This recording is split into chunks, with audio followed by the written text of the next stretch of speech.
as it relates to Ferguson.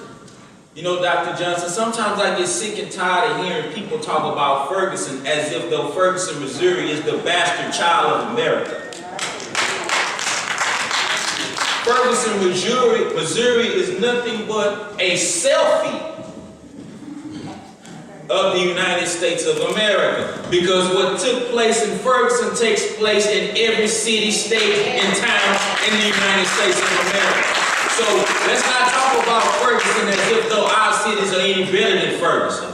Ferguson was just a place where it was overblown. And why was it overblown? Why did it blow up? Because you had what I call the pre-existing conditions in Ferguson.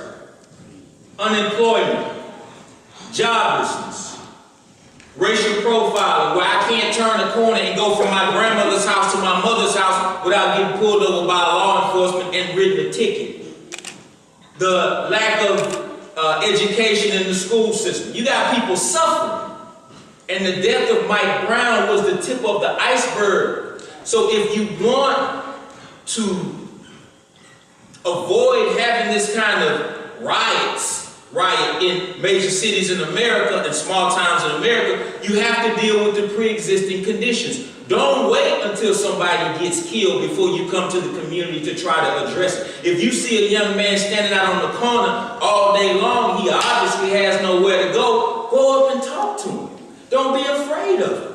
The biggest crooks in America don't wear hoodies and jeans. The biggest crooks in America wear blue suits and they wear neckties.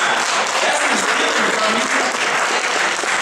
They steal from you when you're sleeping. So don't wait to try to bridge the gap after something happens.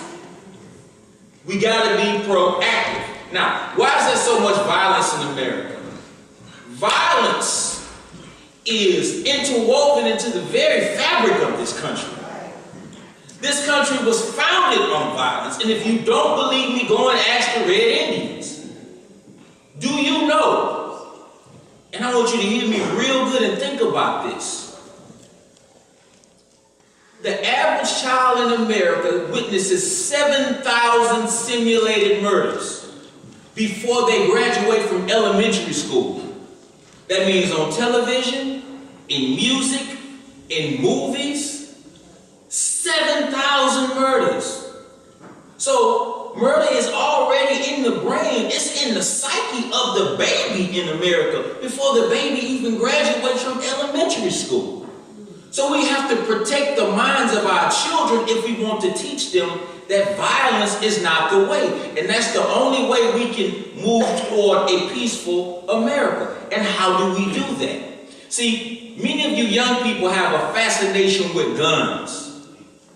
You hear Young Jeezy and Tupac and all these others talk about how they got the pistol on their waist and they about to go.